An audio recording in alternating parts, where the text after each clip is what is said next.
Hi, everybody, and welcome to Dystopian Simulation Radio. I am your first host, Chris Kringle. God. And I am your second host, Lynn's.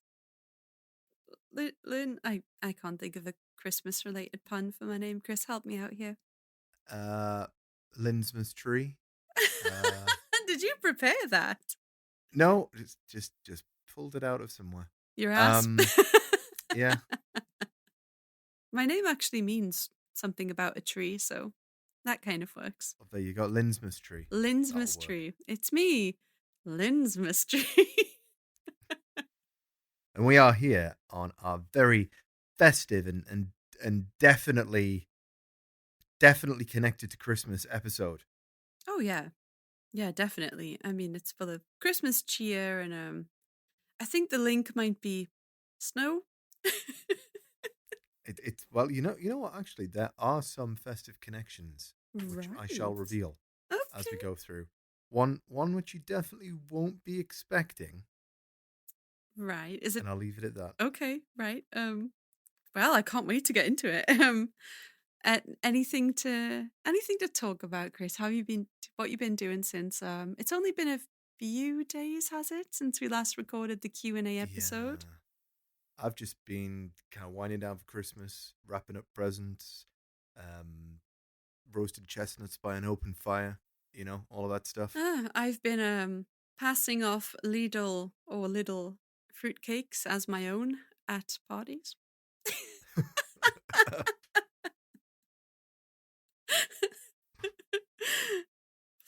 Well, I just didn't have time, and I was like, a little fruitcake or a Lidl. I always say Lidl, and everyone pulls me up on it because they're like, it's not every Lidl helps, it's every little helps. But I'm pretty sure it's called Lidl. I've got no idea. It's little here in the UK, but then again, lots of things are pronounced incorrectly here. Yeah. Anyway, So I don't know. passed off a cake is my own. It's quite I'm not a person who like lies really, but I really tried to sell this. Like I took it out of the packaging, cut it up, even put it in baking paper. Don't know who I am anymore. The pressure got to me.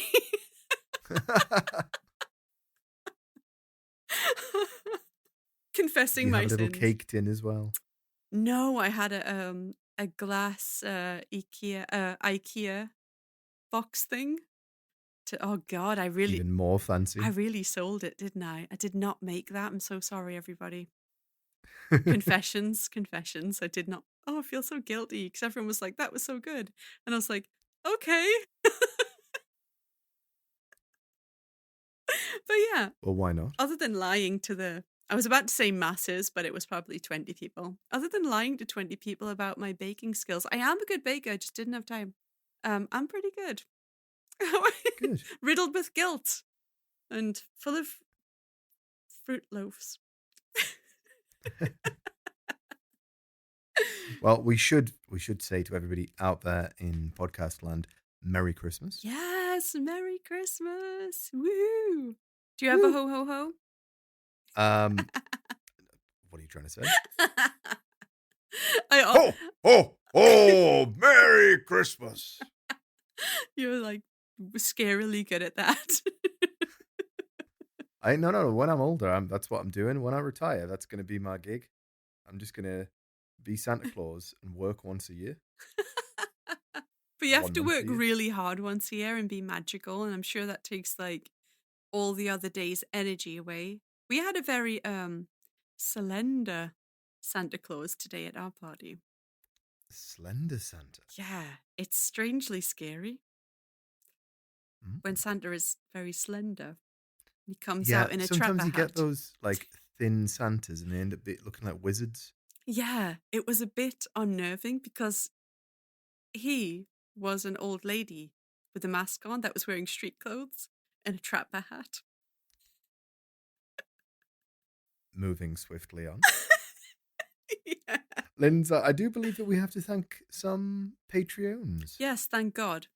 Changing subject. We do have to thank our Patreons. You help us keep the lights on. You help keep the ship afloat. I'm going to read them this week and screw them up. So Chris won't get any of the You don't get many negative messages about your pronunciation now, do you, Chris? You've kind of owned it. No, it's just that one guy. That one hate comment always stays with you, Chris. Even though you get 100 nice ones. All right, I'm going to give it a shot. I'm nervous now, but let's go. Okay, so we want to say thank you to our patrons. A. Hawk, Chris Lebowski, A, just the letter A, Beatrice Yambrook, Ordained Sinister Minister, Devon Sweatshirt, Graves, Riff Cult, Cropley Crab, Cash Brodus, Creepy Paper, Jamie Sook, Spoof, Lindsay Keller, Mike Wright, Kelsey Carruthers, Linz Gibbon, Drake Holvig, Only Child, Michael M, and Wesley Akers. Nope, Thank you scrolling all down. so much. Oh, more. Riaz K, Emily Medeiros, The Toxic Avenger, Pip Marchi, and Philip Hoffman, of course. Thanks so much, Thank everybody, you. and thanks for sticking with us. A lot of you have been with us for a long time, and we really, Yes, really thank appreciate you. it. Thank you so much. We really couldn't do it without you. We say this every week, but thank you so much. We really support you. If you want to become a Patreon and support what we do here, you can find us over at patreon.com/dystopian simulation radio. And if you're not quite up to that, but you're still enjoying the show, just make sure that you follow the socials and tell everybody that you know, just like randomly, people at bus stops, just tell them. Literally me.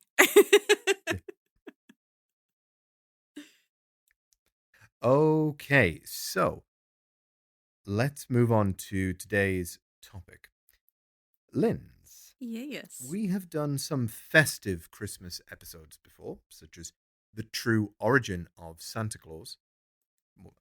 But today we are looking at a festive adventure in a Oh. loose sort of a look. We've been doing this a while, and there's snow. Okay, so Merry Christmas, you Eventually, filthy animals. eventually the topics become a bit slim in relation to the holidays. But what exactly are you get? Is this something awful, Chris? I'm feeling like it's something awful. Well, it's not that website, but it's not the greatest. You wouldn't want to be amongst this group of campers, I'll put it that way. We're going to dive into one of our most requested topics, the Dyatlov Pass incident. Linz, do you know much about that? I have a far off memory of once writing a blog post about it. I wasn't very good back then, so I probably just sort of spookified it, for lack of a better word. I was probably like, "Ooh, how creepy," and didn't really look into what actually happened. I generally know what it's about, but the details are completely lost on me, and I don't think I ever made a really big deep dive into it. I think it was just something that I like wrote about in passing many years ago. So, yes and no. A group of hikers mysteriously disappear halfway through a treacherous pass. Bodies are recovered eventually, but they are far from normal. Was it a serial killer? Beings from another world? The abominable snowman? Or those dastardly capitalist pigs, the Americans? Let us find out. So, Linz, get ready because we are going back in time, back out east, and most importantly, back to the USSR. Yes. I will apologize in advance for butchering all the Russian names, but I will do my best, having watched over 15 seasons of ice hockey. I'd also like to call out right at the beginning here datlovpass.com, which is an invaluable site that really pulls together basically all of the information out there in one place coherently. So please check that out if you enjoy this episode. You want to look more into it because, believe me, we can only scratch the surface on this case, but much of the research was sourced from there. So that's datlovpass.com. Okay. All right. So, picture the time. It's 1959. The USA and the USSR are locked in a bitter Cold War that threatens to turn into a real war at flashpoints all around the world. And even space as the two superpowers raced to be the first into space and the first to set foot on the moon. And if you believe that happened, check out our moon landings episode for more, including Buzz Aldrin knocking a dude out on the street. And a giant monkey.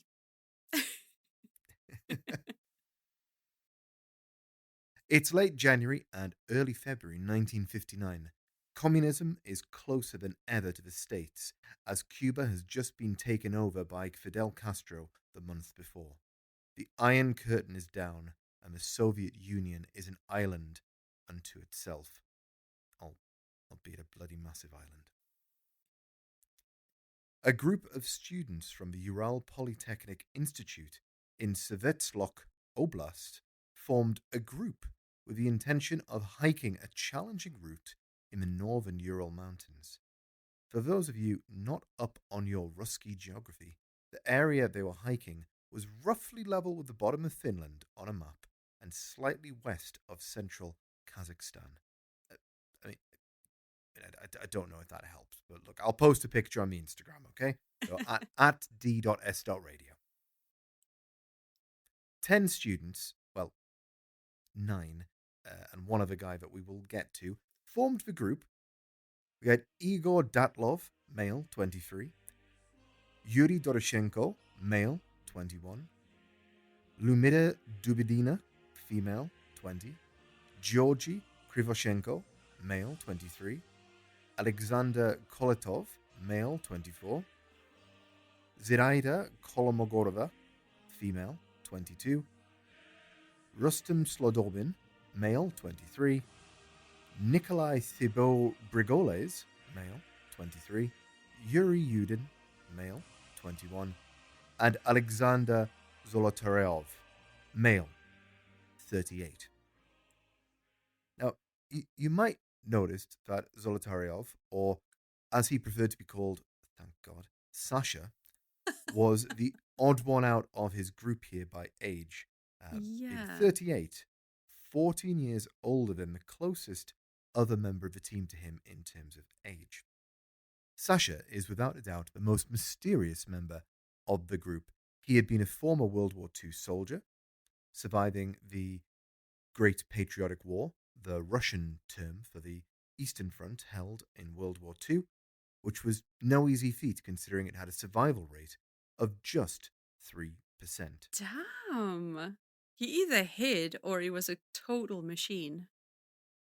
Sasha was noted as being single, which was unusual for his age in the era.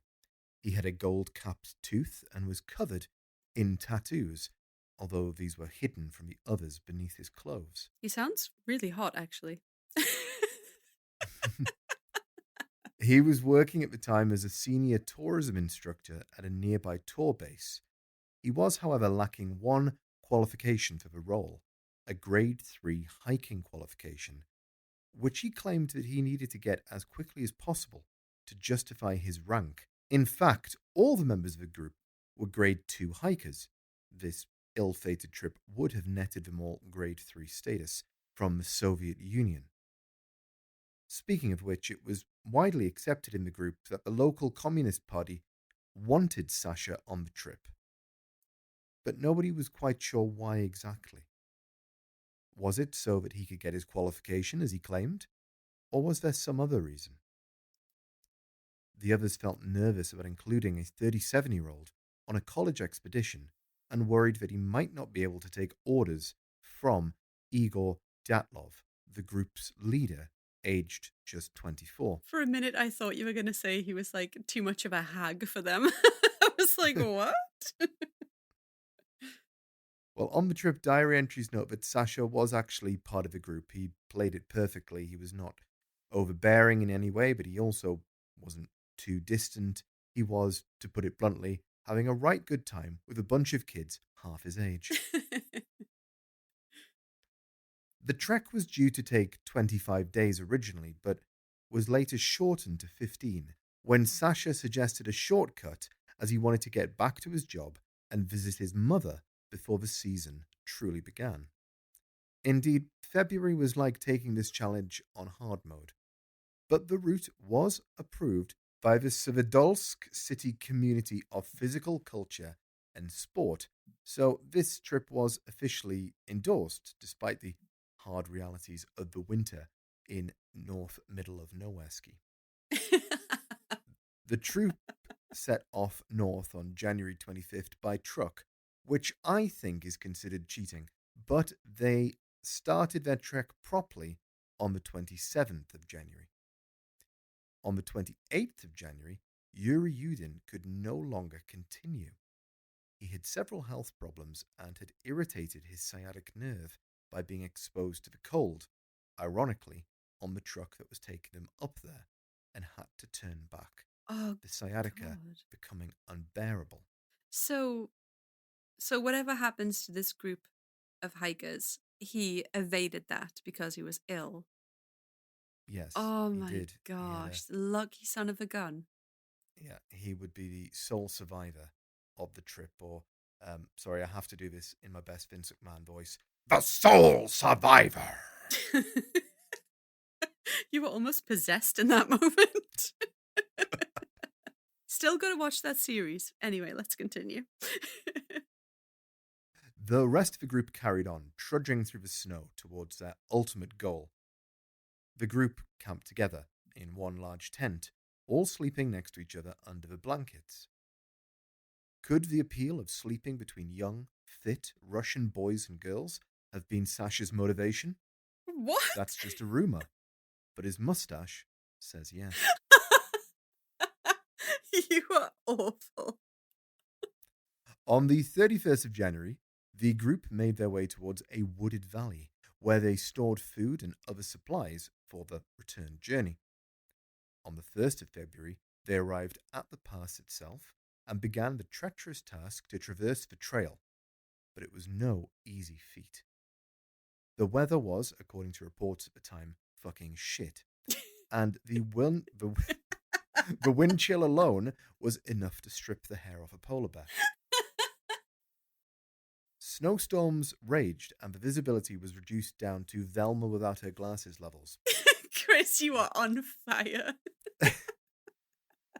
The group accidentally headed in the wrong direction, and upon realizing their mistake, hunkered down for the night, setting up camp to hopefully reassess the situation in better weather the next day. The university was expecting a telegram from the group on the 12th of February, but wasn't alarmed when it didn't arrive. These kind of trips frequently got delayed, but by the 20th of February, when there was still no word, pants were collectively being pooped. Family members were demanding a rescue operation. Students and teachers went out first, soon followed by the army and police, who brought along air support to make the job a little bit easier. On the 26th of February, rescuers arrived at the scene where the group had set up camp on the 1st of February, only to find a bizarre scene that has sparked 1,000 debates ever since. Now, before we get into what they found, Linz, you've got a picture right there. Would you mind explaining what the Dyatlov Pass is? Oh, right. So I have a collection of pictures here. The Dyatlov Pass looks like a fuck ton of snow. Yeah, there's not much to describe. Yeah.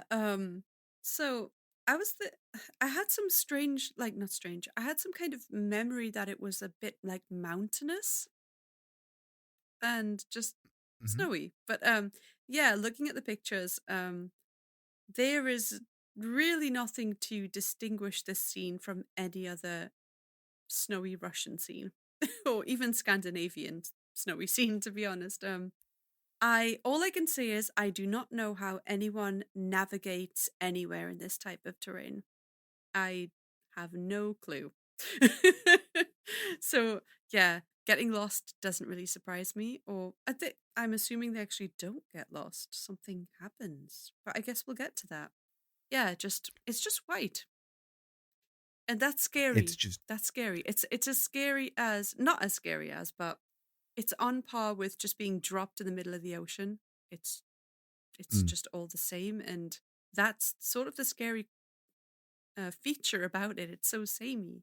You would just never know where you were. It's difficult to see, but it is actually on an incline. Uh huh. But it's not.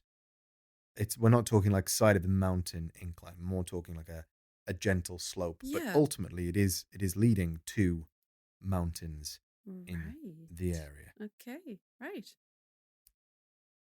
So when authorities arrived, they found the tent slashed open multiple times from the inside. Hmm. Boots and skis were lined up by the doorway to the tent untouched.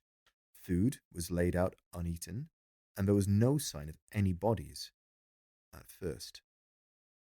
Investigators followed a trail of footprints, clearly showing that most of the group were barefoot and also didn't appear to be in a particular hurry. They were heading towards the tree line. Within the trees, next to a rather large tree, attention was drawn to the remains of a makeshift fire, which uncovered the first two bodies, clothed only in their underwear. One of the two bodies had blackened, presumably frostbitten fingers, and was suffering from third-degree burns. In the mouth of this body there was human flesh, bitten from the owner's own hand. The other body had burned hair, and one sock that they were wearing was charred. Above the bodies in the tree, investigators found torn clothing remnants and chunks of flesh.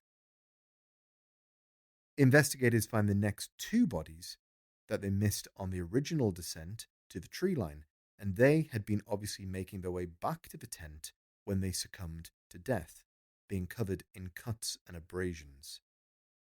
Several days later, a fifth body is found, which was also trying to ascend back up the mountain, which had a fractured skull.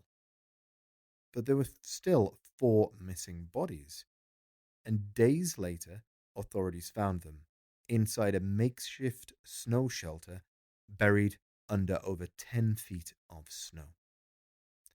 Broken ribs, hemorrhages, skull fragments lodged in brains, missing lips, eyes, tongues. The only thing that there wasn't was a partridge in a pear tree. I told you that Chris. this was a Christmas edition. God's sake.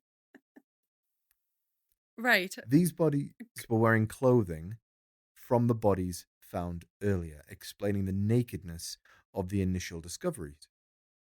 Perhaps most bizarre, though, that several of the items of clothing were emitting unusually high radiation levels. Authorities were stumped, but closed the case. They were initially hoping to settle if this had been a murder or not, and they were satisfied that there hadn't been one. So it was the elements that killed the 9 group members. But something doesn't sit right. So, Linz, you've heard the story of the Dyatlov Pass. Before we get into the theories, and holy shit, there are a lot of them, what do you think happened? What caused the group to slash their way out of their own tent, run barefoot through the snow, and then end up dying as a result? Wow. Um, okay, that's a lot of details that I do not recall. Jesus Christ. Okay, there's a lot to unpack here. So, in the tent, slashes on the tent from the inside. They all flee. They make a fire somewhere in the nearby woods. Their clothes are off. And then you said there was two of them were found where? On the descent back up Right, so they tried towards the to tent. return. Okay, right. Yeah, 3 of them actually, but one was found later, so headed Right. up separately. Okay, so Jesus. Okay. Um I do know like a bit of a weird fact about like survival in really cold places, and that is the I can't remember what it's called, but it's like where you reach a level of hypothermia where your body kind of it floods itself with one last sort of attempt at warming itself. It uses everything it has left to warm itself when you're like at a certain level of like freezing or being cold or whatever.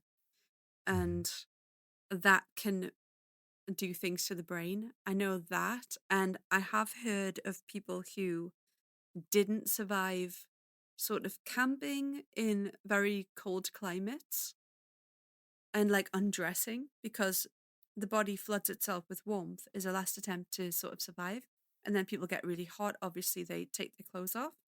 I know that's a thing, but that could explain them being in various states of undress and some wearing the other's clothing. But like, there's so much to unpack that it's kind of hard to start. Like you said, there's a lot of theories, and I definitely believe that because there's so much going on. Like the radiation, I don't know. Um, the squishy. Did you say they were cannibalizing each other? Is that what you said? No, not necessarily. Not One of necessarily. them, one of them had human flesh in their mouth, but it was their own. Ah, So, so they um, bit into themselves, right? So yeah, this like was a sort the of bodies that had presumably had frostbite. oh, okay. You think they were like testing if they could feel anything, or No comment on that, but not sure? um, Right. th- Damn. Another theory to throw into the pot of 1,000 theories you were talking about, maybe. Wow, that is terrible. I feel like um slashing the tent from the inside. Is it possible that like they could have just like succumbed to hypothermia and started sort of losing their faculties and maybe needed to get out of the tent because there's a lot of them in there, and if they're all experiencing the same effect of like hypothermia, they all get really hot suddenly, they need to get out, they can't, maybe they're like, I don't know, I guess the brain sort of is affected also in that kind of situation. You're probably very confused, you might not know what's going on. um Yeah, in survival states, the brain and the body can do really strange things, and that's kind of all I can think about. But then you mentioned like radiation. Um, I'm not sure how the hell that would come into play. This sounds like did the X Files ever do an episode on this? I don't think they did. It doesn't. Wow. No, I don't Well, I suppose believe it so. wouldn't work, would it? Because they couldn't investigate. It was in the was it the 50s? You said. Yeah, 59. Damn. Okay. I have no clue. The only thing I can kind of take a guess at is why they were all in various states of undress. But other than that, it's God, no clue. Had people done this before? The Dyatlov Pass? Um, the area Mm-hmm. has been hiked before, Right. but this particular route, I believe, was a new route to at least for Russians. Right. And they were all quite young as well. hmm But Right. they were highly experienced. Right. As I said, they were grade two, but they were on the cusp of getting grade three, which was the highest qualification awarded at the time Oh, okay. for hiking. So these were very experienced. Um, the group, I said, every single one of them would have achieved third grade God, that's crazy. if they Right. completed it. I've got no clue other than maybe they just weren't prepared for, I don't know, but I feel like they would have been prepared for like really sub-zero temperatures, obviously. No You would clue. think so. Yeah, you would assume so, but like I mean, there was a story recently in Sweden. I think there was a YouTuber. I don't know if he was Swedish or I assume he wasn't. Maybe he was from Belgium or something. But he went to the north of Sweden to do like a YouTube video where he was like camping in the north. The north is notoriously freezing, and he went missing. And there's footage out there somewhere. I should do a follow up on it for a Patreon bonus, maybe. But he went missing, and there was sort of obviously not radiation, but a similar kind of vibe to this story.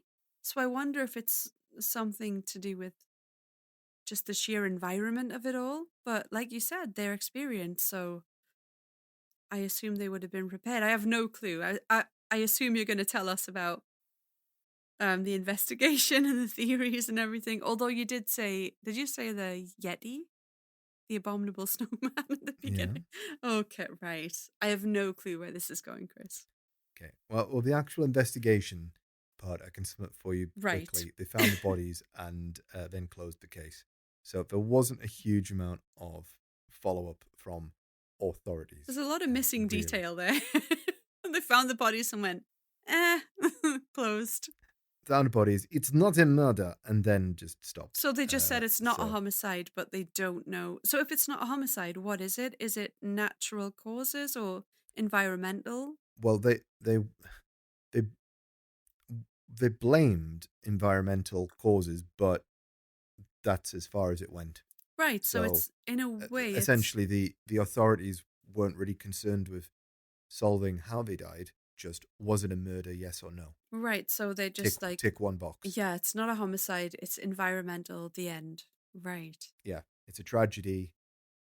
Let's Yeah. get the bodies in the ground. I mean, a cop can only do so much, really, can't they? Mm. Well, I mean, I don't know if these were cops or higher up Soviet officials. You don't know. You really don't know. Are you saying You've got to it's a remember cover this up? is the Soviet Union we're talking about. So Yeah, they probably there's a whole maybe they lot didn't give a of shit. not giving a shit, and also um, ranked. It's the rank that you are, and people getting involved, people pulling weight, and if Comrade X says do this, then you have to do that. You have to do that. So yeah. Ooh, all right. So as I mentioned, there are many, many, many theories as to what happened that night, and I'm going to go through most of them with you today. And I'll start with the somewhat normal ones, and we'll build up to the more bizarre ones. And I'd like your comment after each theory as we progress, Linz, All as to right. if you think how likely you think it is. I did try to think of a funny name for each theory just to help us reference later on, Oh but I did God. fall at the first hurdle, so the first one doesn't have a very funny name. So the first one, number one, avalanche. How can we make avalanche funny? The area is not actually known for avalanches, but that doesn't mean that one did not occur. Rather, the theory prevails that it was something called a snow slab, which fell on the tent. So if you Oh, take a look at that picture here, you'll see that a large slab of snow has formed, creating a shelf. But as more and more snow falls, eventually this shelf will buckle under its own weight and a slab will break off from the snow slab and go hurtling onto, say, a Russian tent filled with um, university students below. damn, that's very Sonic 3 Ice Cap Zone. I like it. Mm. Yeah, that's The really theory weird. goes that this that what happened was that the ice slab fell down onto the tent and wasn't actually as bad as they thought it was. It caused injuries, but it didn't kill anybody, but it would have surrounded horrific. Imagine ice cracking and rolling down a mountain, and the the occupants inside panicked, slashed open the tent, and ran away, fearing that this was going to be followed by a full avalanche, where they ran into the tree line and then struggled to survive in little to no clothing. Eventually made a makeshift shelter, but succumbed to the elements. Right. So the picture of the ice slab that you sent me here, it's the height of this slab, which is sort of elevated from the, let's say, ground that he's standing on. It's still snow, but like the height of it is the height of the man here, which let's Mhm. just say he's, 5'10", 5'11", whatever, 6 foot. It's the height of him. So if something like that broke off, that would be kind of devastating. And I feel like if there was an autopsy result, I'm sure that would break bones. Like Oh if a yes. large part of that came off, and I don't think you would necessarily be able to actually like run into a forest and start a fire and start warming yourself. Um, if something like that was to occur, and also you said that they were in. You think that they were in a state of sort of undress because they were sleeping in a tent. Do you? not necessarily. They weren't actually sleeping at the time. Yeah. Um, Okay. they were actually cooking a meal at the time, but it does seem like some of them had got in to bed. Do you think they would undress for bed on an expedition in an extremely cold Well, you see, environment? that's what I thought as well. But I do Yeah. believe that they were. I mean, when we say a state of undress, some of them were found naked, but Mm-hmm. they'd had their clothes taken from them. The others were in sort of the equivalent of, uh, like nightwear. Oh, right. So they were not appropriately clothed for the weather outside, Yeah. but they were all going to be under mountains of blankets or whatever. Yeah, okay. I suppose, like, to be honest with you, I don't have that much experience of camping in environments as cold as this. I do know that in Russia and other cold countries, even Scandinavia, they used to actually put babies outside to sleep to help them with their immune system when it was like freezing as fuck. So maybe for them it's not that bad. Like the idea of us doing that without a hot water bottle and some pajamas is probably inhumane, but for them it was probably like it's 60s, it's the USSR. They're like, let's get into our nightgowns and sleep in the tent. But so if this slab of ice came down, that could explain why there would be like slashes inside of the tent to get out. Yeah, Because so it, they blocked the yeah, exit. exactly. I mean, it's a theory. Yeah, it is a theory. They couldn't get out, Mhm. and maybe it could be something like this. But I feel like you would have some kind of like, not necessarily blunt force trauma, but maybe some breaks or fractures if a big chunk of ice came off. That, like, this chunk is the size of the figure in the photo. It didn't necessarily have to be exactly that, but I feel like if it was big enough to disturb your campsite, it would probably hurt like fuck, right? Yes, but a lot of the bodies did have fractures, broken They bones. did. Okay, well, One of them had a piece of brain lodged in their head, a piece of skull lodged in their brain. God. Okay, well, this is a very good theory in that case. Yeah, that could explain most of it, apart from the radiation. Unless they were just near a radioactive site, in which case that could explain everything. Just a tragedy, but yeah. What's I think this is a high likelihood.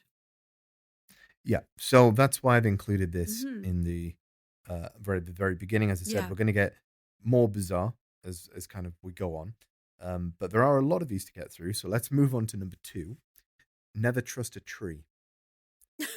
This is very similar to the avalanche theory, but it being that a tree fell on the tent and injured those inside. This again followed the same path as we've just talked about. A number of trees had been found in the area that had been felled, and one had been proven to have fallen at almost exactly the same time. However, an avalanche could also take the tree with it, so it may not be the sole cause, but there is some compelling evidence that shows that it was actually a tree that fell onto the tent. Damn. My friend Sergeant Eric used to call them widow makers. So yeah, very possibly. So there's evidence. Yes, the tree itself. The tree. There was a tree on the tent. No, but the site was not found for over a month. So if a tree had fallen, it may then have also rolled down the mountain, rolled Right. down the hill, moved along. Remember that a lot of the stuff underneath, a lot of it was carried downwards Yeah. because of ice falling, melting. There was water flowing nearby, and so on. So this is part of the difficulty with this case, that the scene of the death moves naturally. So it's very difficult to be able to pin down exactly what was where at the time. God, that is complex, isn't it? Like, you never really think about that kind of environment if you don't live in it, that it's constantly sort of, if it's on a slope, it's constantly kind of moving down. So it's dragging everything with it. Like it's weird to think about how you would even investigate that kind of thing. You would have to sort of get ahead of it. and look Hmm. backwards, which is really complex. That you can kind of sort of see, not that I'm like justifying it, but you can kind of see where they just went, I don't know. Well, this also, this theory kind of came about, you know, decades afterwards. So Really? somebody found a tree and kind of dated, when it fell up to, and kind of estimated that, yeah, it looks like this one fell, in early February, late Right. January That's of actually really 59. impressive. There we go. Now moving on to number 3, Gone with the Wind. Again, we're staying similar area here, that the weather was at fault. High winds, possibly hurricane level, hit the area, which again dislodged snow and led to the group abandoning their warm group snuggle. This could have been what is known as a katabatic wind, which flows down the side of an incline or mountain with incredible force.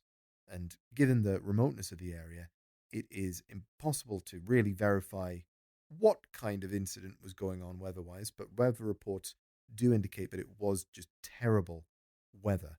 So something could have struck to cause the shift of snow. Damn, I guess there wasn't how did they actually predict the weather in the late 50s? Um, Did they even? I assume they did, I think but they, I think they did, but I think it was less specific. specific than today. But I don't know. I mean, even like little things like you used to have, like, those like weather things that if like the crystals froze and stuff, it was going to be, it was going to rain that day or whatever. Yeah, and I suppose like seasonally they would sort of know how it was, like Mhm. historically in I mean, other places. they knew that it was February. They were walking through the Exactly. shittest weather Yeah. that they could get. Were they on like some kind of time crunch? Like, why? Oh, but then again, if it's like warmer weather, all of that stuff would be melting. So I suppose Mm. in that way, if anyone out there actually does hiking in places with a similar terrain, maybe they could chip in. But like, yeah, I suppose as it gets warmer, things would start of kind of slip as well. So like, when is the right choice when you live somewhere that has that kind of climate? Like we're from somewhere that has quite a mild climate, and it's kind of easy to guess when a place is going to be sort of like hikeable. But there, like maybe if it's colder, it's like more reliable because you're like, oh, there's less chance of something happening if it's still frozen as opposed to when it's like defrosting.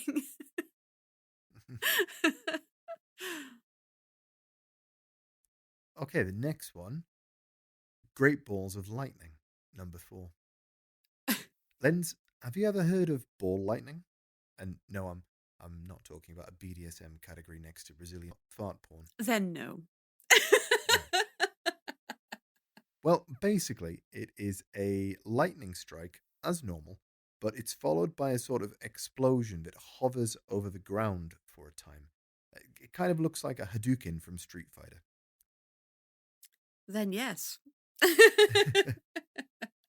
This theory goes that the lightning was attracted to the metal stakes that the group were using to uh, fix down the tent. It struck, but for some reason stayed around as a lightning ball moving through the tent, charring some of the group and striking fear into the others. This works with the charred body, but I don't know if it really works for the rest. There also isn't any sign of burn damage to the tent or any of the belongings. Yeah, that sounds like we can rule it out. I think the charring might have come from. Have you ever been so cold and you've been like outside, either camping or just like huddled around a fire somewhere in the forest, and you get so cold that you like start to get dangerously close to the fire, just Hmm. hoping it's going to warm you up? Like if you are like having some kind of paradoxical undressing, that's the term for it. When you get like a certain level of hypothermia, you start to have this like paradoxical undressing thing where you get so hot, your body rushes with heat, you take your clothes off, but you're still cold. After that, Yes. obviously, maybe they were like, I'm still cold, and they got closer and closer and sort of like didn't have their faculties about them. Like maybe that could be a theory for it, but Yeah, lightning. If there's no damage to the tent, then I think we are safe to rule that out. Is that the consensus on this case in Uh, general? no, a lot of people still believe the ball lightning Right. theory, Why but is that? Would it not damage the tent or something? I, well, there's not a lot known about ball lightning. Right. Is it like To be a honest, rare sort of event? it's the definition of a phenomenon. Oh, shit. It's Okay. so rare that it's very misunderstood, um, and also it's very difficult to study as well because you can never predict, and it's very difficult to recreate. So Right. it's sort of like a a Deus Ex Machina that I think people sometimes throw into things like, well, was it ball lightning? Yeah. I mean, Can't say it wasn't. exactly. Like, technically, there is a very, very small chance that it could be, but we don't know anything about it. In which case, you could say that about so many things. But yeah, in this case, because we don't know much about it, could we just rule it out because it's so rare and say maybe, but likely not? No, but by that theory, was it also a Sharknado? We can't disprove it. Well, we can put it in the same category of what the fuck maybes. It's still Fair a enough. very low chance, but it's still living in a category where it's like very, very possibly in a very rare situation, but probably not. All right, Number five. it's nice that it's out Oh, there. However, let's just brush it aside for now, maybe. number five. Cooking up a storm. The stove that the group were using was quite unique in so much as that it was a jerry-rigged homemade device. One theory pertains that the device malfunctioned and smoke came out of the tent, the world's worst hotbox, if you will. However, this doesn't seem to be supported by any other evidence. A branch off theory is that the stove malfunctioned in a different way and leaked methanol, inducing methanol poisoning syndrome, which led to the erratic behavior. Again, Ooh. little to support uh, little to support this exists, and it does appear that wood had been the source of fuel for the stove. However, those that support this theory do believe that methanol was the culprit. So, so they were saying that they used like a wood fire. Where did the methanol thing come from then? I don't know. Because like Don't ask difficult questions. for some But reason I maybe there's some case like in the far off past that I looked up, but I do know that methanol poisoning, it does like give people, it can induce sort of like mania, um amnesia. Hulkamania. Yeah. No, but it can actually induce like mania and amnesia and like dizziness and stuff, like confusion, seizures, things like that, which could like the human flesh in the mouth, if you sort of bit your own tongue off, like what kind of flesh was it? um I mean, I don't know what kind of fire they used. Was this from the Dyatlov Pass website? Hmm. Right, so they did use like methanol as a form of.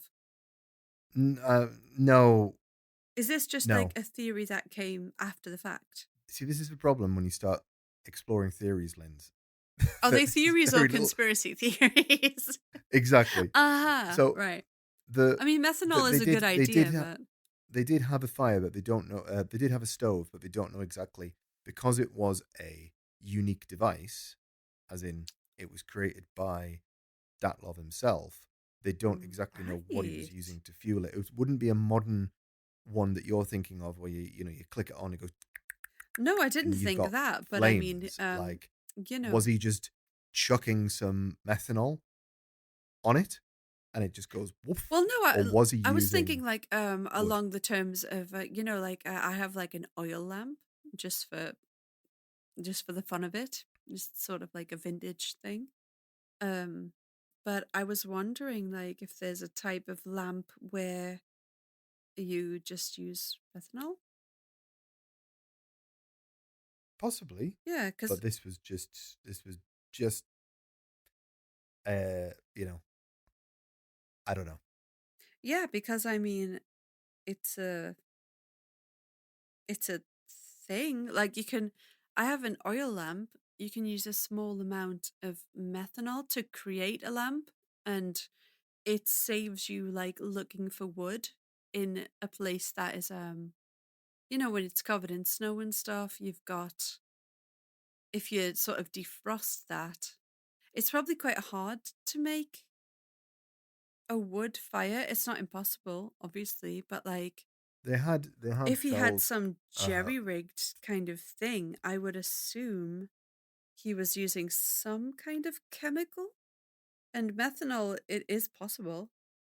Like it's a ethanol or methanol. it's a definite possibility Yeah, a spirit, that he like a spirit fueled lamp sort of thing. Like that was, I mean, oil lamps have been around since the 1800s. I mean, if you carry a little vial of something to fuel your fire, and I mean, I don't know how you get sort of like methanol poisoning from a lamp, but well, they'll be using it in an enclosed space. yeah, that's true. Um, it's quite rare, I think, though. Possibly, I don't know. Yeah, I But I think mean, it's quite rare. these are all just theories, very much with the amount of them, and we barely scratched the surface. Is Oh God, that really? Okay, there's I'll let you go on then, because I'm like really there, diving into these. but that's it. You know, people throw shit at the wall, Yeah, and yeah, then it's just it goes. yeah. I'm thinking fractured bones and stuff. It's not a methanol lamp, So we could skip that, I suppose. Okay, number 6, Scooby snacks. The group had consumed, likely accidentally but possibly by design, a shit ton of magic mushrooms. Specifically, we are talking about fly agaric, a type of Mm. mushroom whose spores are spread by pine cones. They can be lethal when eaten raw, but dried out, they become much less toxic. Shaman in the local area, and don't ask, we will come to that, would often hang these mushrooms to dry from pine trees after picking them beneath. Perhaps the group approached a pine tree and said, "Oh, what is this? Some dried mushrooms hanging by a string from pine tree. This seems totally normal. Let me consume them." Flash forward a couple of hours and they're chewing the flesh off their hands and dancing naked in the snow. All right, I'm gonna say no on Oh, that one. Oh, oh, wait a minute. What's that? It's another Christmas connection. Linz, do you know who loves, and I mean loves, fly agaric? Krampus. Reindeer. That's who. You know, I have these in my garden, and I've never got fucked up by accident. So. Well, just you wait. Another common way in the area of allowing the mushrooms to be safe to consume is to feed the raw mushrooms to reindeer, whom they are not toxic to. The reindeer get high as a fucking kite, and then all you have to do is wait nearby with an empty jumbo sized bottle of cola nearby. When the reindeer piss, it is now turned into a safe to consume magical mystery tour that will get you higher than John Lennon on payday. So, if you ever wondered how Santa's reindeer fly, well, they just get high with a little help from their friends. You should, Chris. I think you've actually solved a lot of mysteries. That is actually so hilarious. um but you have to be like ready for them to pee before you collect it. You do. I mean, I'm not No, suggesting but that's an that they amazing actually. fact. Like, I Yeah, fucking love that. That is the Christmas link. You've done it. Chris, there you've we done go. it. Oh, come on, round of applause. That is good. That's some good shit. But no, I very much doubt. I have those in my garden, so Yeah, I mean, accidentally consuming them? No. Deliberately? Maybe, but people just wouldn't? I don't know, maybe they would. It was the 60s after all. yeah. I mean, you don't know. you You don't know never really know. what people might do. I like that theory particularly, but I don't know how much I believe in it, but I like I love the fact that you made a solid fucking link between this case and it. Christmas. Insert some like sleigh bells here, please, when you edit I this. shall do. Here you go. And maybe like 10 seconds of simply having a wonderful Christmas. I will see what I can do, but no promises. All right, Okay, next. number 7. 7. Rudolph. Jesus Number 7. Christ. Rudolph the cold-blooded reindeer. Fuck Yes, off, returning Chris. back to reindeer again. The pass itself is known for reindeer activity, and reindeer tend to stampede when in danger. This theory goes along that something spooked the large group, who then trampled the tent in their escape via the narrow pass. And this does sync up with the variety of injuries that the group had. They would still have had to cut the way out, and as the cuts originated internally, perhaps the entrance was crushed in the stampede. It doesn't explain what happens afterwards, but it does. Any of these theories that originate what happened to the tent go nicely hand in hand along with what you talked about before, with the undressing, sort of Arctic madness, if you will. Yeah. Mm, I don't know about that one. I think I'm going to pass on that one. I think it might be a bit of a stretch. Okay, I think fair they enough. probably had a large expanse of land to go around on, and they probably didn't go, let's trample on that tent. But who knows? You know, they're unpredictable, I suppose. Maybe they smelled food and they were like, ooh. But no, I'm thinking no on that one because if a bunch of reindeer trampled you,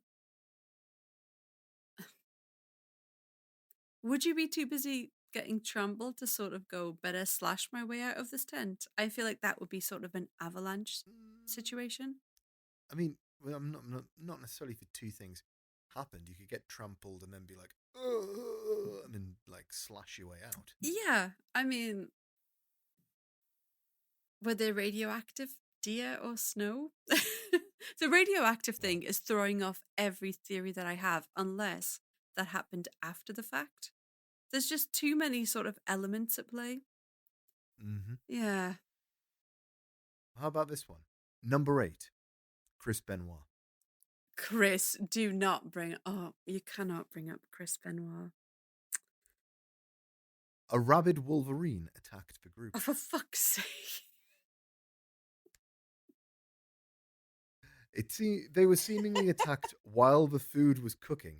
So the theory goes that a wolverine, driven by its insatiable love for meat, blindly attacked the group. Wolverines are known as nature's Mike Tyson, relentlessly attacking even in the face of danger, and known to fix boxing matches on Netflix specials. Perhaps the Wolverine gained access to the tent via the entrance, caused a commotion, began slashing around, and then this caused the slashes internally, and everyone escaped out. It's also worth noting that Wolverines have a Pepe Le Pew, or as it's scientifically known, a stink gland.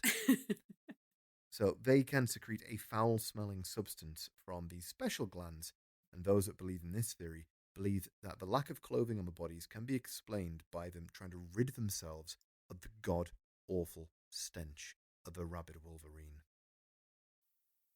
Chris, Wolverines are like just over 1 feet long. And there was a man in that tent who was in the 3% of men that survived a war. Well, the wolverine didn't take any of them out. I know, but like, I don't think wolverines attack large groups of other mammals. Depends how hungry it was. No, no. This is the one where I'm just like, no, that's stupid. And Okay, then. also a wolverine.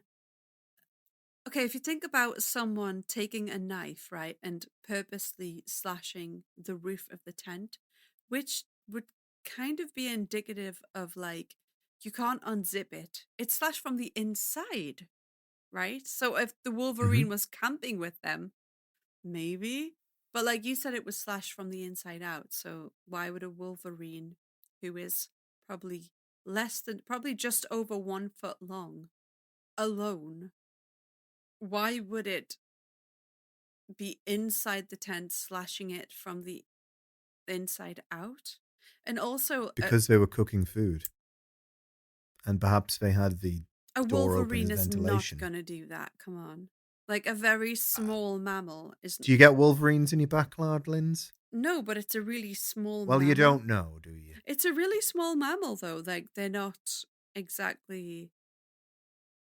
They're not huge. They're sort of They're around really a badger small. size. They're probably like a large, like Maine Coon cat size. And they would have to get in and be confident, or rabid. I doubt they're rabid. They'd have to be confident enough to go into a tent with like multiple large other mammals and scratch the roof from the inside out. And scratches are really different looking from knife slashes. That is like, that would be really obvious. Like, what was made by a man made tool and what was made by an animal. That would be really Mm. obvious. I will say that it was ripped to shreds, the tent. Yeah, I'm sure I mean, it obviously, was, you but can forensically analyze the slashes, but yeah, it's not a nice, neat line yeah, for from a sure. knife. But like a paw or a claw is neat in its own way. You know, like if you have a, like, it's just, you can kind of see, because a knife is sharper than a claw. A claw is sharp, but it's also sort of like stubby, especially on something like a Wolverine. Mm. So I, Well, let's see how you feel yeah, about the next one, okay. because it's along a similar sort of pathway. Now, bear with me here. Björn with you. That's the title of this one. Another theory follows the bones of a Wolverine story, but minus the stench gland, and it is that the tent was attacked by a bear. Yeah, that I could get behind. A bear for Yeah. sure. They just kind of go for it. Yeah, 100%. Bears do operate in the area, and to add They a bit of a operate. spook. To add a bit of a spooky coincidence to it all, Sergei Fadiev, who was researching the Dyatlov Pants incident in preparation to publish a book on the subject, went to visit the site to get his own take and perspective on it. And while he stood in the same location the tent had been, a bear attacked him. Fuck. Right. I believe a bear would do it. 100% a Yeah, bear would do it. yeah. And the fact that one attacked him, uh damn. Yeah, I He had like. to scare it off using the metal pole that had been left there to mark the site of the tent. So he had to desecrate the site while he was there, You're and kidding. scream at the top of his voice, "Fuck off, you big furry bastard!" Oh my god. I'm thinking maybe it was. Okay, right. Okay. Maybe it was a bear. A bear attacked the tent because obviously they're in the area. Damn, I've never heard that before. Okay. Bear attacks the tent. They run out. They get hypothermia.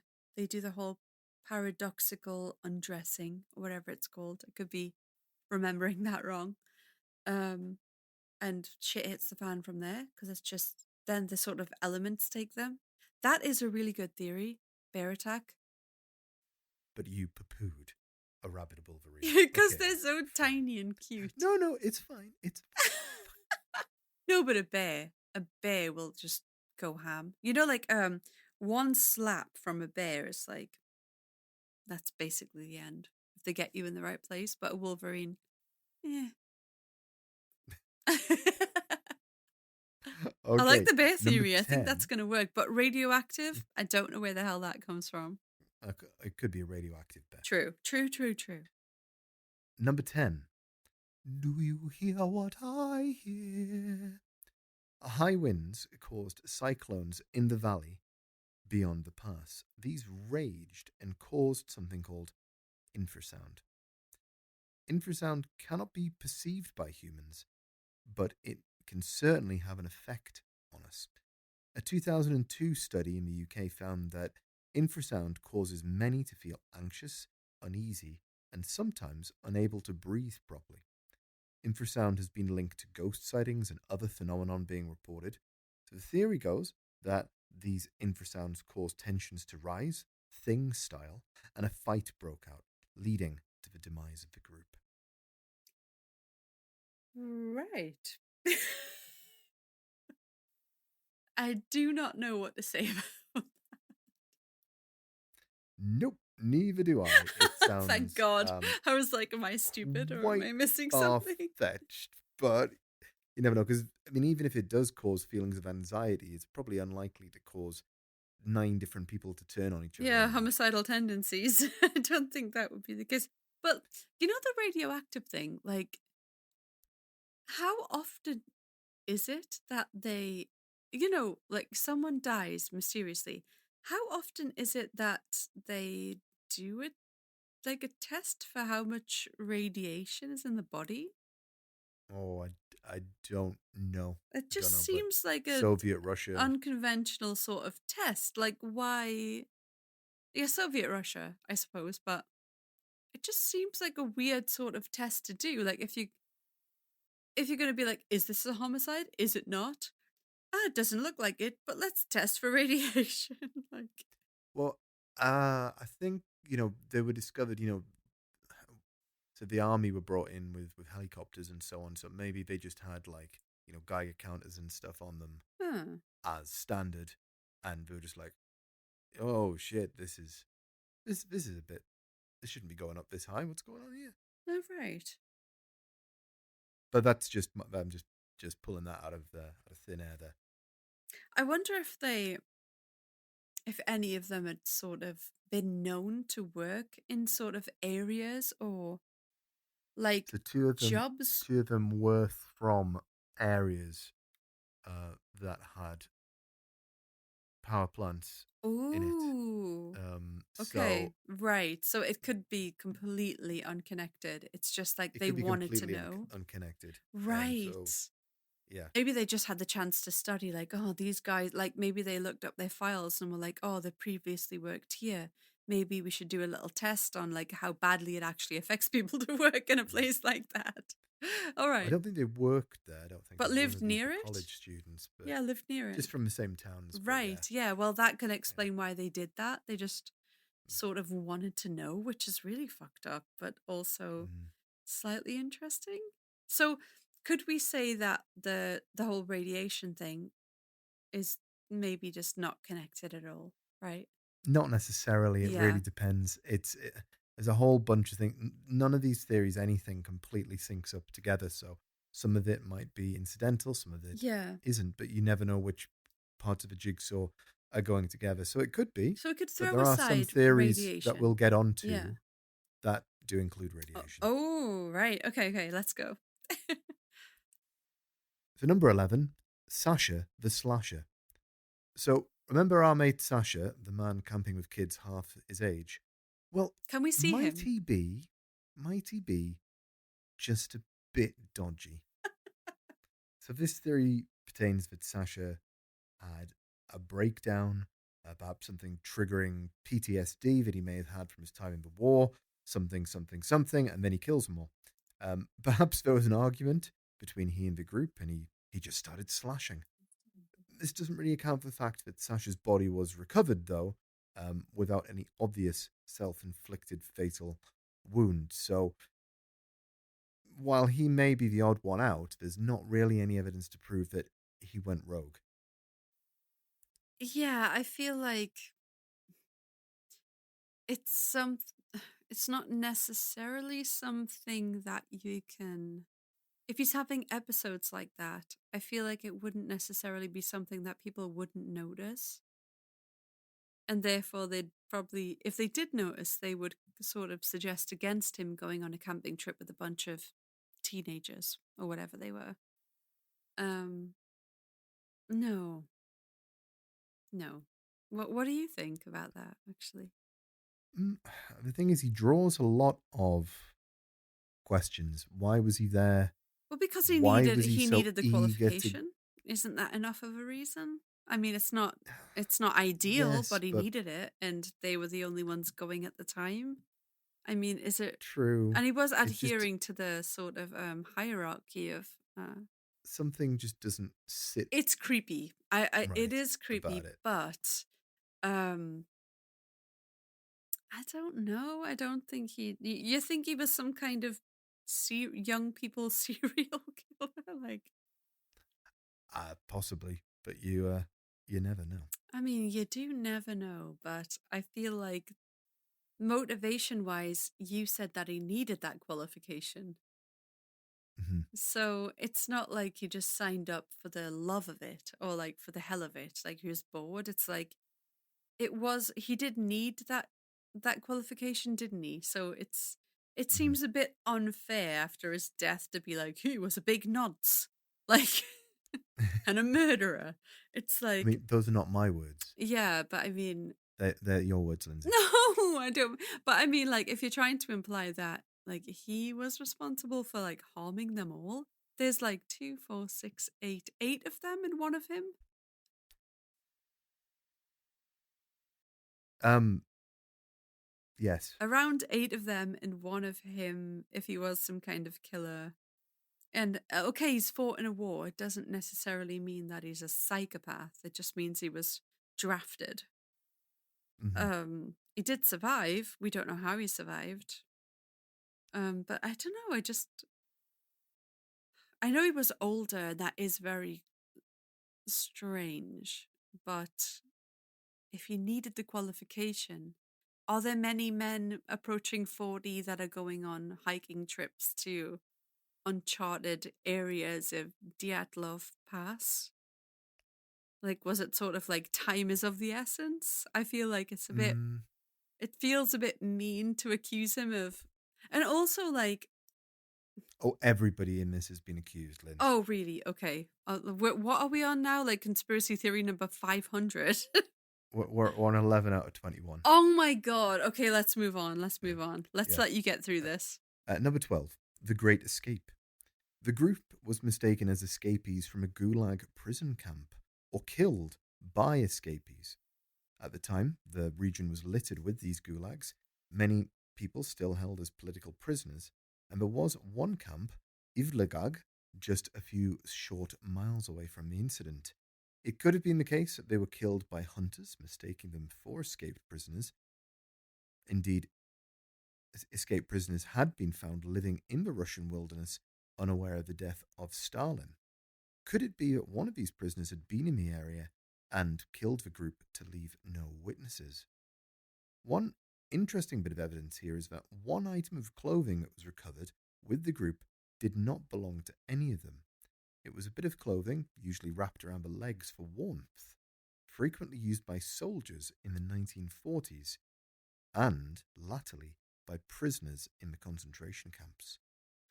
Nobody knows how it got there, and also nobody knows how it later disappeared from the evidence room. Ooh. Ooh, to be honest, nobody has the itinerary for every item of clothing that I own. Um, Yeah, but you've got an incredibly large amount of clothing, I Lindsay. do, but like we have one guy who is older and served in a war, and I don't know who was keeping track of his wardrobe.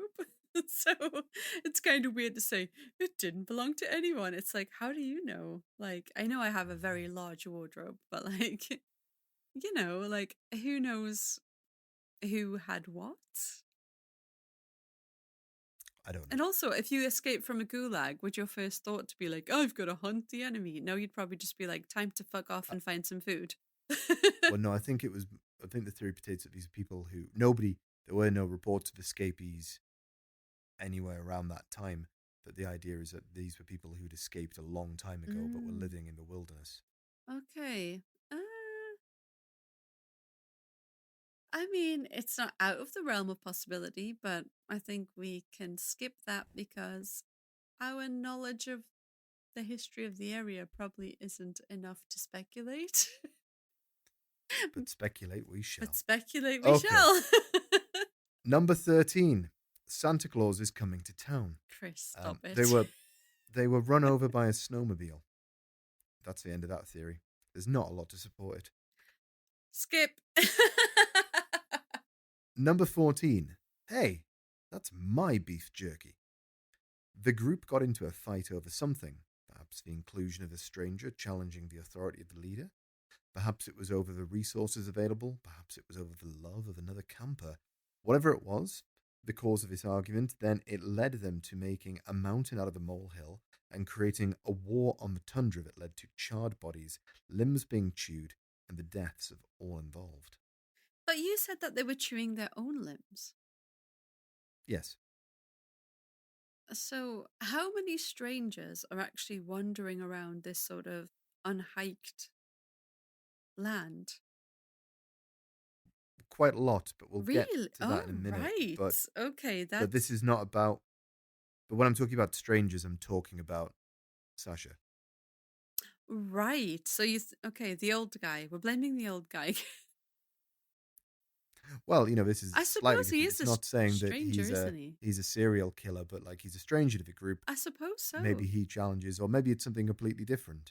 You think there's sort of a hierarchy? I don't know much about the customs of the USSR in the late 1950s, but I assume a guy who's fought in wars probably has very differing opinions. Yeah, I mean, yeah, he'd probably have a lot of different opinions to young people who were studying, essentially. Yeah. Right. So okay. Essentially, this is that there was a fight Yeah, of some yeah, description, yeah. a disagreement. Okay, I can actually start to see that now. Like maybe. Okay. Maybe. Maybe. Okay, I'm coming around to this now. I never thought about that before. Okay. Like, I suppose I was looking at it from a modern view, which I shouldn't have, but you're right. There could have been some beef there with like a young leader and an older experience, sort of like guy who's been to war and survived in the top 3%. And yeah. Okay. God, if that is the case, Okay. I Sounds feel like that's a fan really. favorite theory for Lindsay. Yeah, I feel like that is kind of a strange situation. But I know that he also had the motivation to want some kind of qualification. So I feel really bad. I feel like it's a natural disaster or like the elements are at play. And I feel Okay. kind of guilty for accusing this like war vet of just like, you're old and weird. And you've been through stuff and you've killed all the young people. Like it just feels kind of shitty. Okay. Well, let's see how you feel about the next one then. Number 15. This is a local mountain for local people. No. The area is inhabited by a local people known as the Mansi, known for their shamans and drinking reindeer piss. Also, for considering the mountain a holy place. Their hunters are skilled and silent, used to tracking the various wild creatures in the area. Russian officials at the time were keen to blame the Mansi as a convenient boogeyman, and arrested several Mansi men who had unknown fates. I don't think the Soviets would have taken no as a convenient answer, though. The Mansi have sacred stones on the mountain, so this theory goes that the group were confronted by the Mansi to leave, and then an altercation ensued, or they were just assassinated by them. Little evidence suggests this to be the case, however, the Mansi do live in the area, and here is a photograph from one of the many recovered from the group's cameras, showing Mansi marks in the area as they ascended to the pass. I feel like maybe they've put like posts up in their area, but I feel like it would be a bit. No, I'm gonna say that's scapegoaty. I don't really like gel with that. Okay. Number 16. No, comrade. I expect you to die. This theory goes that several of the group were actually undercover KGB agents who were looking to uncover a cell of CIA agents. They were to deliver radioactive material to the CIA agents and photograph them for later analysis. This does explain the details that radioactive traces were found on some of the clothes and that one camera was missing from the group and was never recovered. They had a The camera? CIA, they all had cameras. Chris, can we see? You've just seen one. That's okay. What other pics did they have? Oh, there are thousands. Are you kidding? Yeah, there's thousands. They photographed nearly every fucking tree on the way up. Jesus. Right. So I'll throw a few of them up on the Instagram, but there's way too many to go through now. so what are some of the last pictures? Do you know? They're mainly of them just having a good time before Right. the thing. There's a couple of blurry ones as well, which were, we'll look at one of them a bit later on, presumably down to, damage to the film or something along those lines. But yes, no, they all had cameras. This whole thing was documented, and that's kind of how we can piece a lot of this together and say, well, this person wasn't wearing that item of clothing, and nobody seems to be wearing this particular thing. I'd love to go through a bunch of them on the Patreon. Maybe that could be a future episode. Yeah, that would be great. Maybe a video. So, on this, it's that basically they were going to meet these CIA agents. They were rumbled and turned into brown bread, or, I guess hamburger meat.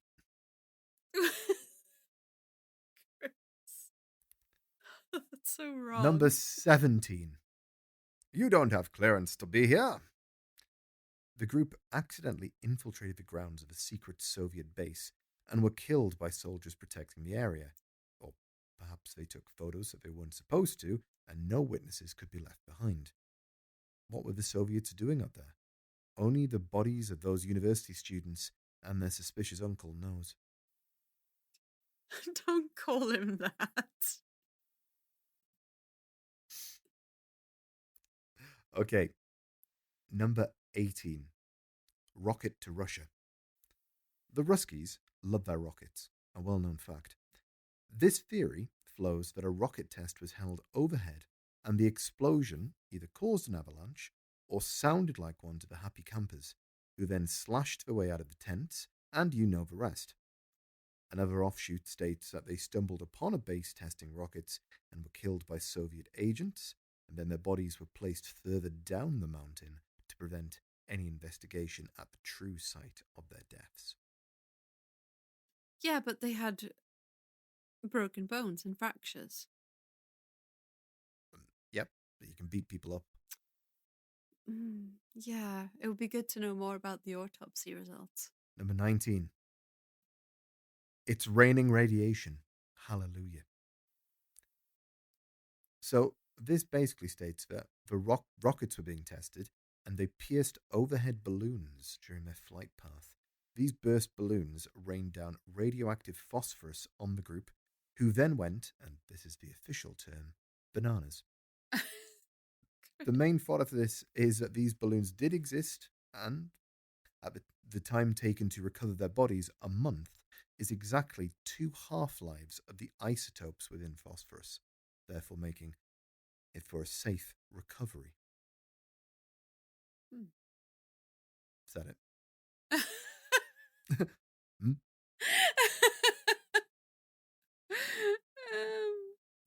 What do you think? We're near the end of the list here, and this is we're in the implausible section here. It's a possibility, but it's so unlikely. Yeah, I feel like a few of these have been so unlikely that you get to the point where you just go, huh. Well, wait until we get to number 20. Honestly, this is my personal favorite one. Well, the fact that there's more than 20 in this list, you literally start just going, like,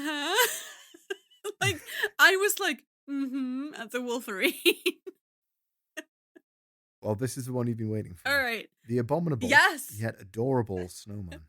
So says you. So, yes, let's get into the paranormal now. And finally, a Yeti did it. Bigfoot's cold-blooded cousin, or as the Mansi call it, a mink. And you might say to me, Chris, Yetis don't exist. Go on, say it. It's just you in your winter coat. Ha ha ha ha ha. You Eminem'd me. You got ahead of me. You 8-miled me. Well, I would say to you, what if I have photographic evidence from one of the group's cameras that they were being tailed, hunted, if you will, by a Yeti? Fuck off. Send me it. Here you go. You better not be screwing with me because I'm so excited. Right. Uh,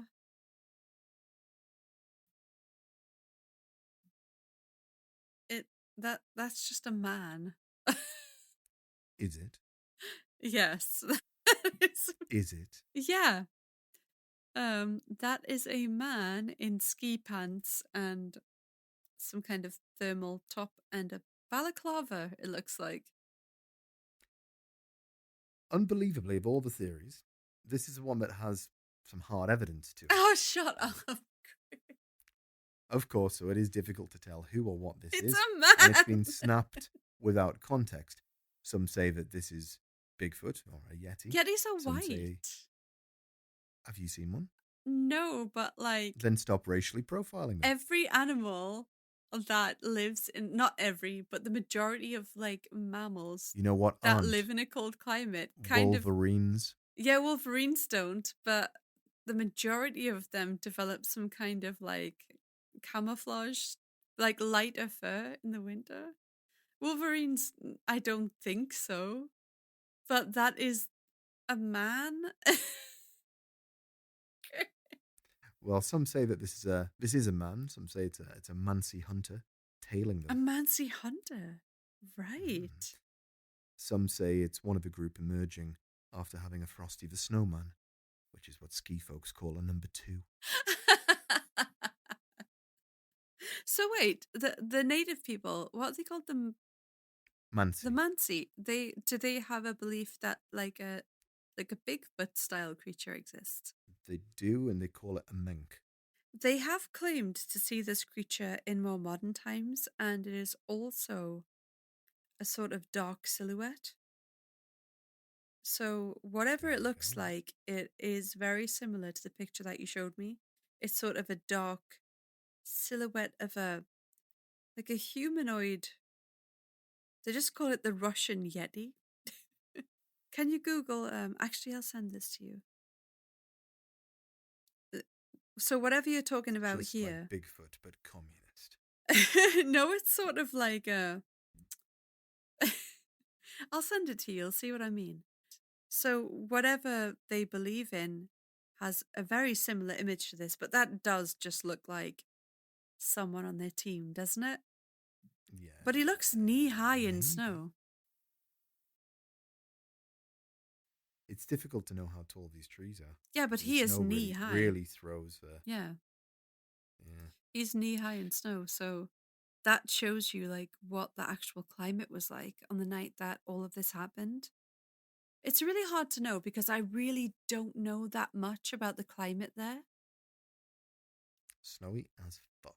Yeah, but like there's snowy and then there's sort of like, I don't know much about like avalanches and that. What was that like snapped off ice thing?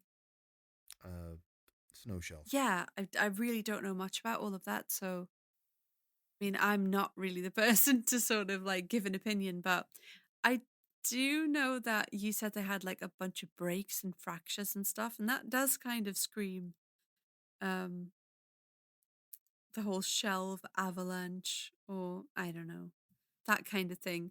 But the Russian Yeti, I want to believe, but also if it was the Russian Yeti, that would be absolutely barbaric because it just means that he was probably slamming his ape fists down on each one of them, which is terrible. But yeah, what do you think? Possibly true. You're the one that researched this for the last like 2 weeks. It's this picture is the picture that has sparked the most discussion and theories. Does it remind you of your people? It, in all likelihood, is just a person. Yeah, But that's a person. we don't know who it is, and we don't know what they were doing. So isn't it just one of that's the group? Where the mystery. Well, it might be, but we don't. You can't verify that because it's blurry. Occam's razor. It's one of the group. I think if a person Well, was following you, that picture is taken at like 20 to 30 feet away, right? mhm. It's probably one of your group. If a strange person was following you, maybe you'd take a picture, but wouldn't you just sort of confront them? I mean, if they're wearing Possibly. that, it's like, what's the point of taking a picture of them? Mm. Okay, Linz, here we are. We're at number 21. The final theory we're going to cover today. Where are you? Yes. Finishing off with number 21, it was aliens. So, Go- Which again, ones? all of them. So, again, we have some, and I use this word very loosely, proof that there were strange lights in the sky that night. This is one of the final pictures that were taken. And the lights were actually mentioned in diary entries as well. So, and this is somebody putting two and two together and making four with this picture. Oh, okay. Let's take a look. And as you can see, it is clear as day. Uh, right. So we will put this on the Instagram. It's d.s.radio. And you can have your own opinions on what you think this is, but it is a dog picture. There is sort of a square. What would you call that? Like when a light reflects into the camera and it's sort of like Yeah, enlarged. There's like a square shape and a, it's like a artifacting or something, isn't it? hexagon It's kind of shape. Um, lens flare. it's a lens flare, but there's like defined shapes and it sort of um blurs off. It's you'll have to look on the I Instagram. It's very hard to describe, but it's just. I almost think this looks like a fire. Do you think so? Yeah, I think. Well, to me, I think you've got the bright center, and then you've got like smoke emanating from it that's being lit from underneath. Yeah, I was gonna say it's sort of a smoke effect coming up, and maybe it's just the way the cameras picked it up. And then there's like a hexagon shape, which is probably a circle that's just blurry and weirdly focused, which could just be a lamp or whatever. I think you're right. This does look sort of campfirey. There's no way to tell, but so that this is in support of an alien theory? Is that what you're saying? Yeah, it was noted that some trees in the area had burn marks, but just at the top, which could possibly indicate that something was hovering above the trees. Strange lights were noted in diary entries, and Mansi drew drawings of circle-like craft. Really? Now that is interesting. I'll dramatize what I think may have Oh happened. God, here we go. I just want to say though, I quickly looked up what the crew members of the Dyatlov pass were wearing, and they were wearing one of them. In this picture, I'll send it to you. Is exactly like that whole like Yeti picture. It's like very dark clothing with a balaclava. Can you see the one guy that it probably was?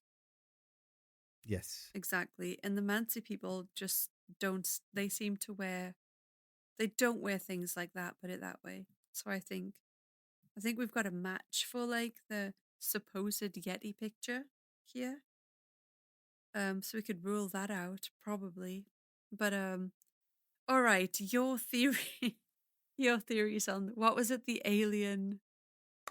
yes. Right. So, Okay. as you can imagine, 1 minute the group is chowing down on some rations. Hmm. Then the next, boom, beam of light. Sasha, triggered by his World War II PTSD, starts slashing. The rest of the group escape. The aliens beam down. They're in a probing mood. The group split up, pursued by the aliens, possibly a Yeti, because why not? The Yeti herds them all towards the ship, where they are probed and tested against their will. Once done with them, the aliens dump them out the side of the ship, where they land slapdash around the area, hitting trees and losing clothing on the branches. Barely alive, the group succumb to Arctic hysteria and display bizarre behaviors in their final moments before the elements take their lives. The aliens go back to Mother Base, report their findings to the great leader, and rewarded with chocolate doodads and toys for their hard work. They light the tree and begin to open their gifts. You see, these aliens are elves, and their great leader is Santa Claus. All hail, all hail, all hail.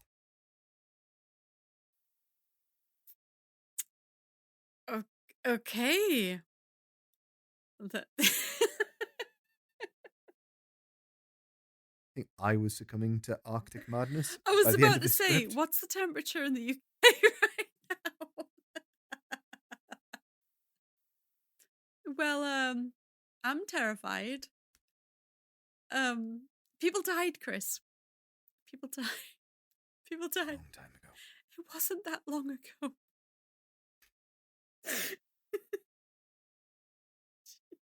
So, Linz, that is Don't you the say Dyatlov so, Pass. Linz. You can't undo your sins by just saying so, Linz. So, Linz, that was the Dyatlov Pass. Which theory are you putting your money on? Jesus. I've got like sensory overload. Okay, elements. Elements and paradoxical undressing hypothermia.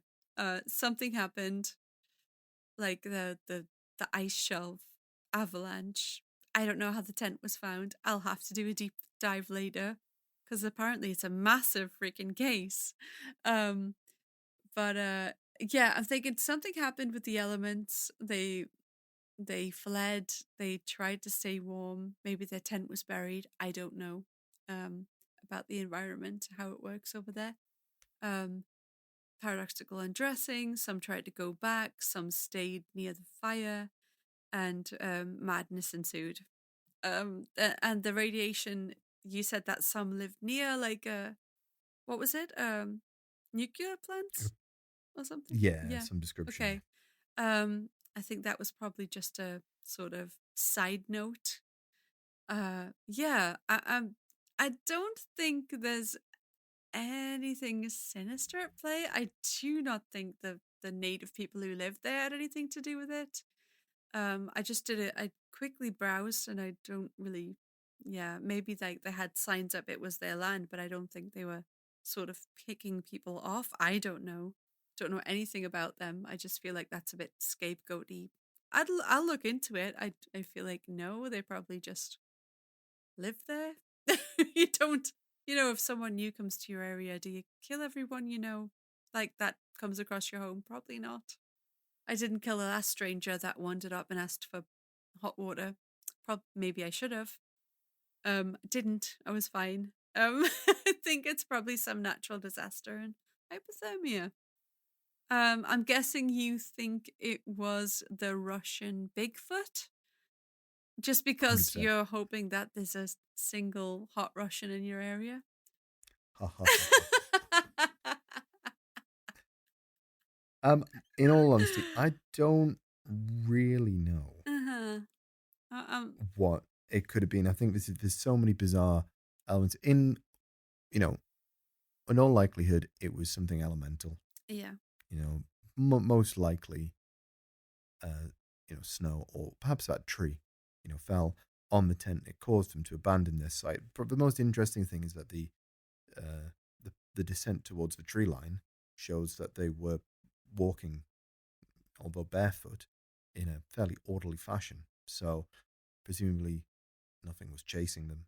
They weren't Right. in a kind of, a more than, high level of distress. You know what I mean? They were kind of, oh shit, we need to get away from here, but they weren't like, oh shit, we need to get away from here. Wow, actually makes it even more sort of strange, doesn't it? The fact that they were still so not militant, but like orderly about. Except for Sasha. Yeah. What? Well, he was in the military. Oh, okay. Yes. Yeah, but it's kind of makes it even more eerie that they just not I don't know if they were calm, but it like from what you said, they were still rank and file, sort of like walking down there in an orderly manner. Strange. Yeah. Really strange. Like I wonder God, I'd love to know. That is one mystery that I think this might become my new like Somerton man. Maybe I have to get obsessed with it. Maybe I will. I've got a holiday actually from school, so maybe I will become obsessed with it. Well, I'm looking forward to your report on that. But if you've made it through all 21 of these theories, firstly, Merry Christmas and thank you.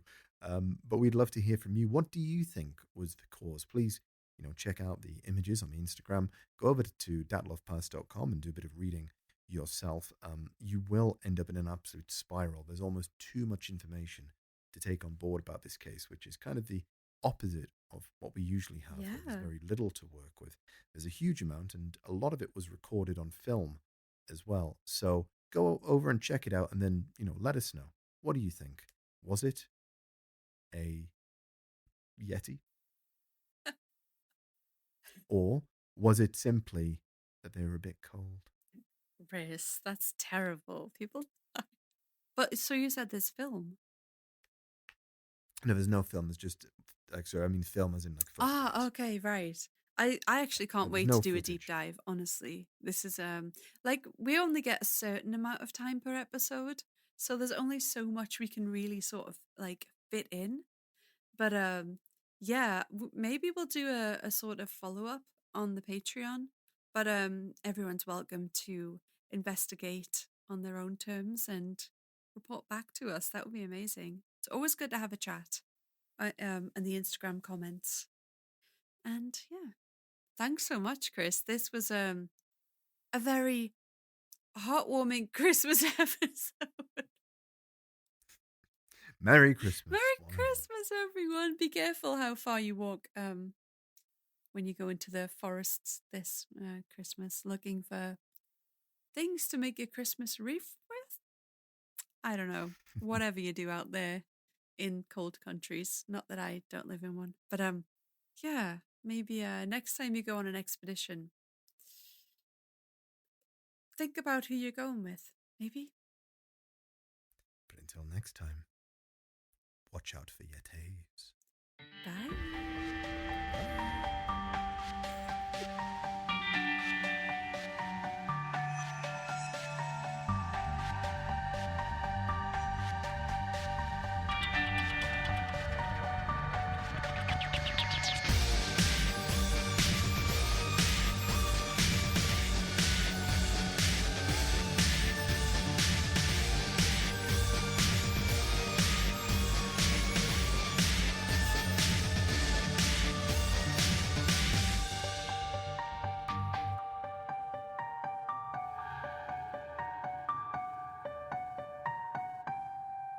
But the route was approved by the Svidolsk